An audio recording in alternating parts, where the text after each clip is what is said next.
Nageenyi Waaqayyoo iddoo jirtanitti isin haa qaqqabu. Hundumti keessanuyyuu akkam jirtu? Egaa gaaffii kanaan dura jalqabnee marsaa lammaffaa itti fufnaa. Marsaa tokkoffaa poostii isinii godhee jira deebii isaa. Obboleewwan keessaan guuttanii to'ii naaf ergitan deebii achirraa laallachuu dandeechuu. Dhumarratti badhaasa qabdu ida'ama isaatiin. Gaaffii 14ffaa irraa kaanitti itti fufnaa. Gaaffiin 14ffaa akkana jedha. Kakuu Saa'ol kakate irraa kan ka'e eenyutu duuti itti murtaa'ee ture jedha. A. Daawit, B. Abeneer, C. Yoonaataan, D. Miilkool. 15ffaan Waaqayyoo waa'ee Amaaleqootaa Saa'oliif ajaja maal kennee jedha. A.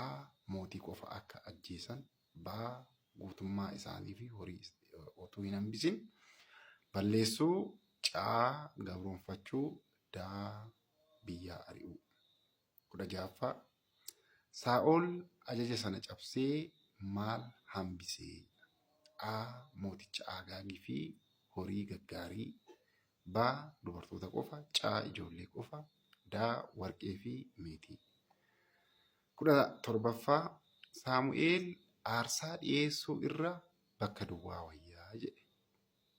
Maal wayyaadha kan inni jedhe? A. Kadhachuu, B. Ajajamuu, C. Faarfachuu, D. Soomuu. 18ffaa Waaqayyoo Saa'ol booda mootii haaraa dibuuf Saamu'eeliin gara mana eenyutti ergee jedha. A. Mana Saa'ol, B.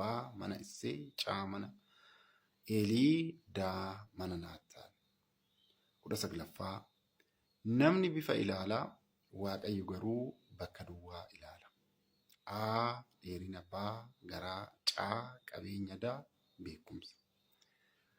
20ffaa Yeroo hafuurri hamaan Saa'olin dhiphisu Daawit maal godhaa ture?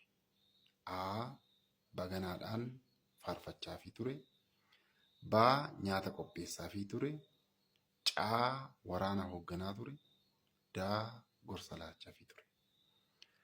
Deebii gaafii kanaa yaaluudhaan karaa keessatiin erguu dandeessu. Maatii Waaqayyoo hundumti keessanuyyuu sagaleen kun, viidiyoon kun kan isin qaqqabu, kan isin bira gahu hundumti keessanuyyuu laayik, sheerii gochuudhaan yuutuubii irratti immoo sabskiraayibii fi yaada qabaattan jalaan koomentii gochuudhaan yeroo hundaayyuu yaa hirmaannu eebbifamaa.